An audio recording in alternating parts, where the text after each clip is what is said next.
Halo pemirsa, Anda menyaksikan Inspirasi Pagi bersama saya Agita Mahlika. Pemirsa, kita ketahui tentunya Pilkada 2024 ini sudah di depan mata.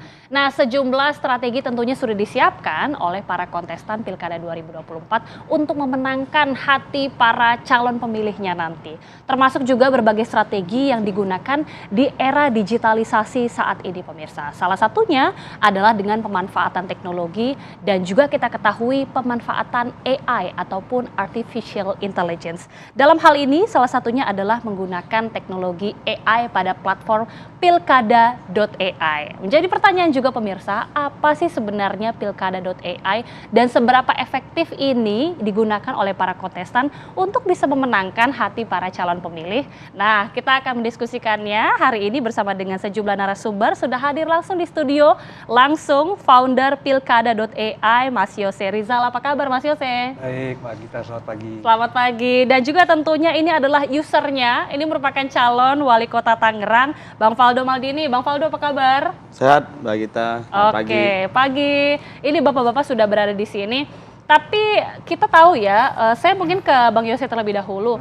Saat ini Artificial Intelligence ini kan adalah sesuatu yang baru. Bisa dibilang banyak orang-orang yang masih belum paham terhadap Artificial Intelligence ini. Khususnya untuk pilkada.ai, bisa dijelaskan sebenarnya ini seperti apa sih platformnya, Mas? Iya, jadi kan kita kan memang harus selalu beradaptasi dengan teknologi ya, Mbak. Nah, kalau Gen AI ini adalah teknologi yang sebetulnya kalau digunakan secara benar, itu bisa membantu kita di berbagai bidang, benar-benar di berbagai bidang.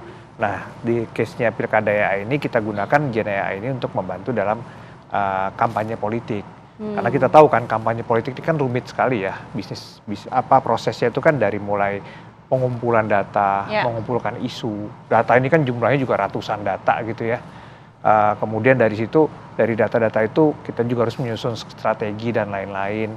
Nah, terus dari situ juga harus menyusun komunikasinya dalam bentuk teks, dalam bentuk video dan lain sebagainya. Nah, kita juga tahu bahwa pilkada sekarang ini kan waktu kampanye pendek sekali, hanya 75 hari. Nggak terlalu lama ya? Nggak terlalu lama. Jadi, dan pilkada ini kan benar-benar harus kampanye yang langsung bersentuhan langsung dengan masyarakat. Sehingga kita menggunakan teknologi Gen AI ini ya buat membantu para calon kepala daerah ini. Bagaimana dengan mudah mereka bisa mendapatkan semua informasinya, analisa data, rekomendasi strategi, kemudian hasil komunikasinya, sampai ke pemetaan elektoral, sampai ke level TPS, itu tinggal klik-klik aja, Mbak. Jadi sambil jalan pun dia bisa lihat dan bisa fokus kampanye kerja ke rakyat gitu. Oke, jadi sebenarnya di pilkada.ai ini ada banyak sekali fitur-fitur yang bisa dimanfaatkan oleh para kontestan. Kalau tadi Mas Yose sempat mengatakan soal pengolahan data. Ini seperti apa sih sebenarnya cara kerja di pilkada.ai ini? Dan sebenarnya kan terkait dengan data banyak yang mungkin masih skeptis, masih pesimis, dan bahkan masih ada yang takut-takut begitu Mas. Sebenarnya kan data di Indonesia ini kan banyak sekali ya lembaga-lembaga baik yang pemerintah maupun non pemerintah tuh yang mengumpulkan data. Tapi problemnya banyak data ini ya hanya menjadi tabel gitu loh. Jadi ketika orang lihat pun bingung, saya mesti ngapain dengan data ini. Sementara kan seperti contohnya Bang Faldo ini ketika datang kepada konstituennya di satu kecamatan kan harus sudah paham kan isunya apa sih di kecamatan-kecamatan ini. Nah, di pilkada AI ini semua data itu sudah dibikin indeksnya. Jadi misalkan di satu kecamatan itu pendidikannya seperti apa, kesehatannya seperti apa, jalannya rusak apa enggak, fasilitas olahraganya ada apa enggak, kemudian jumlah stuntingnya banyak apa enggak. Jadi sudah spesifik begitu ya pemetaannya ya? Sehingga para calon kepala daerah ketika turun ya dia udah paham datanya seperti apa, dan dia juga udah, dan tidak hanya sekedar data, dari data itu pun kemudian diolah juga jadi satu rekomendasi strategi program apa yang pas untuk dibawa kepada konstituen di wilayah tersebut gitu. Oke, ini nanti kita akan berbicara lebih jauh bagaimana terkait dengan fitur-fitur dan juga bagaimana sih pembedahannya. Tapi saya ke Bang Faldo terlebih dahulu. Bang Faldo ini kan sebelumnya ternyata sudah menggunakan AI ya pada saat pemilu legislatif, pemilu.ai. Nah, ini pilkada.ai bagaimana kemudian pertemuan awalnya dan seperti apa sejauh ini penggunaannya, Bang? Iya, sama seperti halnya kita menggunakan handphone aja sebenarnya. Tapi dalam konteks ini sebagai seorang kepala daerah gitu. Bahwa kita membutuhkan calon kepala daerah ya. Kita membutuhkan sebuah one stop portal gitu yang semuanya ada di situ. Dan saya jujur dengan adanya pilkada.ai semuanya ada di situ. Oke. Saya pengen turun ke satu titik, saya tahu kekurangan suara saya di situ berapa, saya tahu di TPS mana, dan saya tahu apa yang saya tawarkan. Ini kan simpelnya AI menjadi political consultant digital yang dalam bentuk platform dashboard bagi calon kepala daerah. Sehingga saya nggak perlu nanya ke sana, nanya ke sini, Ya. bikin tim musang, tim ini, tim kelelawar lah, tim alap-alap gitu. Kan persoalannya kandidat itu selalu bermasalah dengan efektivitas kerjanya, Mbak. Kalau pekerjaannya itu efektif, pasti itu akan membuat targetnya tercapai, biayanya lebih murah. Ketika biaya politik lebih murah, tentunya ini akan sehat untuk demokrasi Indonesia. Kan concern kita sebagai calon kepala daerah di situ. Ya kan, saya nggak perlu nanya tokoh lokal lah, wong udah ada datanya semua. Ya. Saya nggak perlu tanya ibu-ibu, pasti aspirasinya begini, bapak-bapak aspirasinya begitu. Tapi ternyata datanya nggak gitu. Jadi ini juga sebagai tempat verifikasi setiap input-input yang masuk kepada setiap calon kepala daerah. Yang namanya calon kepala daerah, Mbak, semua orang ngocehin dia dan semua orang ngerasa itu kalimat yang paling betul. Saya sudah 20 tahun di sini, saya 25 tahun Iya. di sini. Kota ini begini, daerah ini begitu. Pas kita buka datanya, enggak begitu. Dalam artian ini juga sebagai kurator bagi saya untuk memastikan proses kampanye yang kami lakukan itu tepat gitu loh. Oke. Nah, berbicara mengenai proses kampanye, kalau tadi pilkada.ai sudah menyediakan proses data-data yang sangat-sangat komprehensif, tapi balik lagi, seefektif dan seefisien apa sih sebenarnya ini dalam kampanye itu sendiri? Nanti bisa dijawab juga oleh Bang Faldo dan juga Mas Yose. Usai jeda pemirsa, Inspirasi Pagi segera kembali.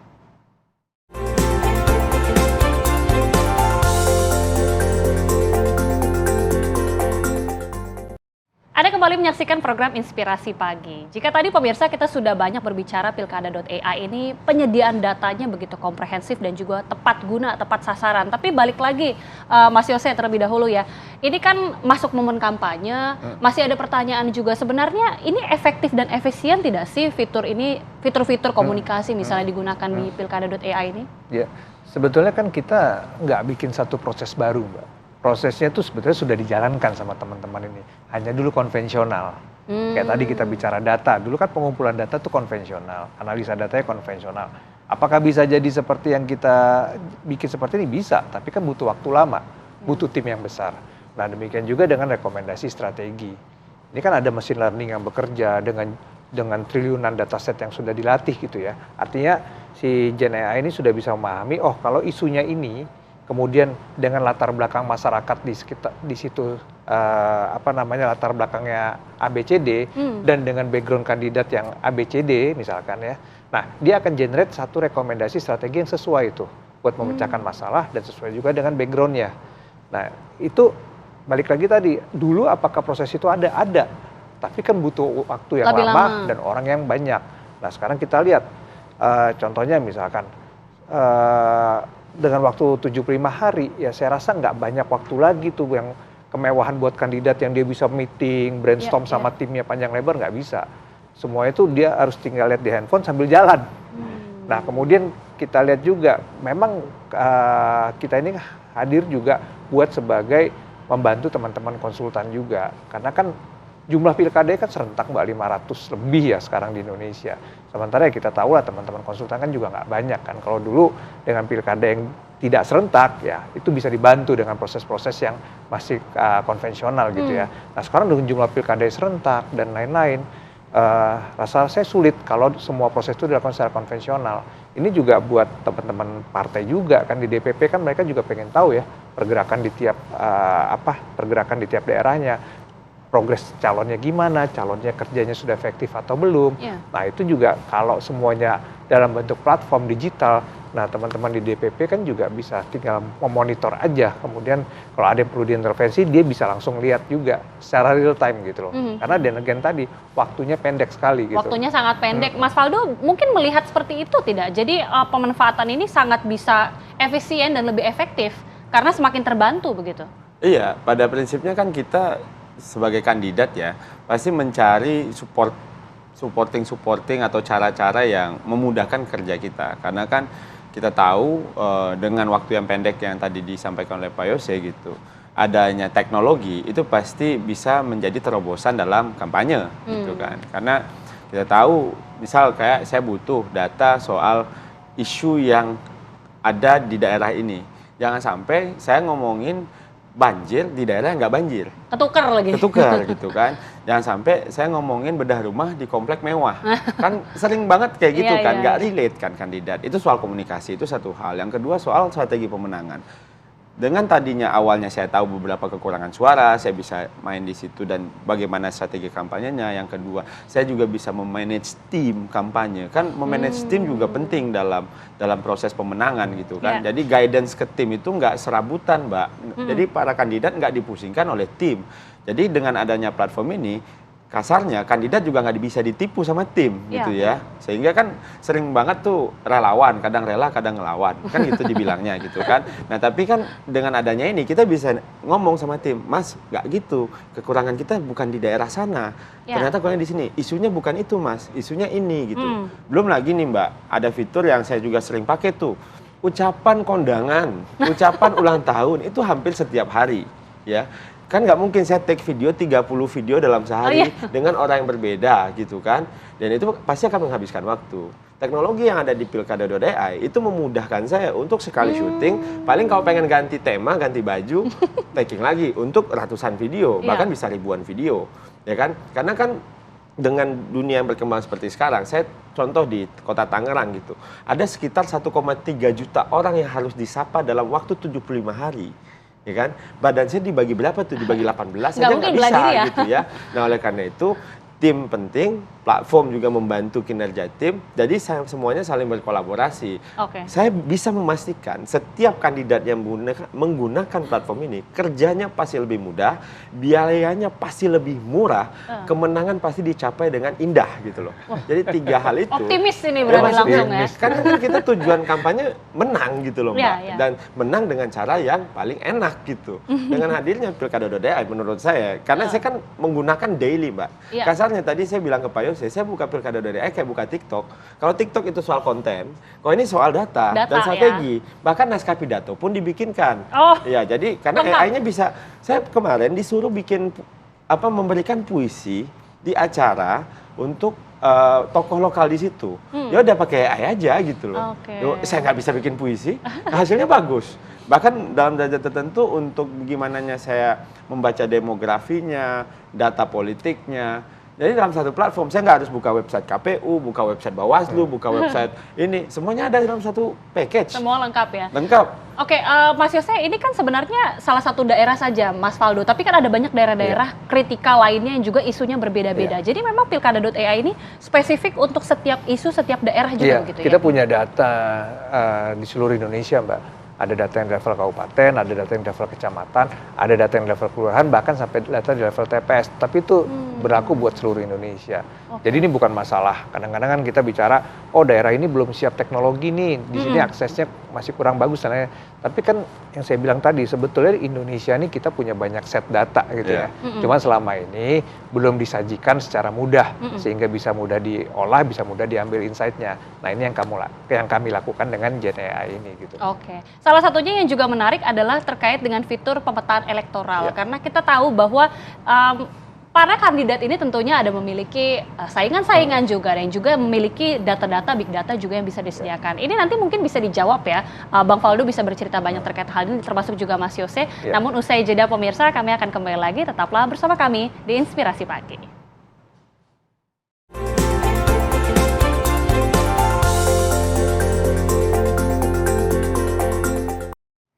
Masih bersama kami di Inspirasi Pagi pemirsa. Nah Mas Yose, kita kan tahu ya sebenarnya kalau lembaga survei kan ada juga menyediakan survei-survei. Tapi ini juga ternyata di Pilkada.ai ada fitur pemetaan elektoral. Ini seperti apa sih sebenarnya Mas?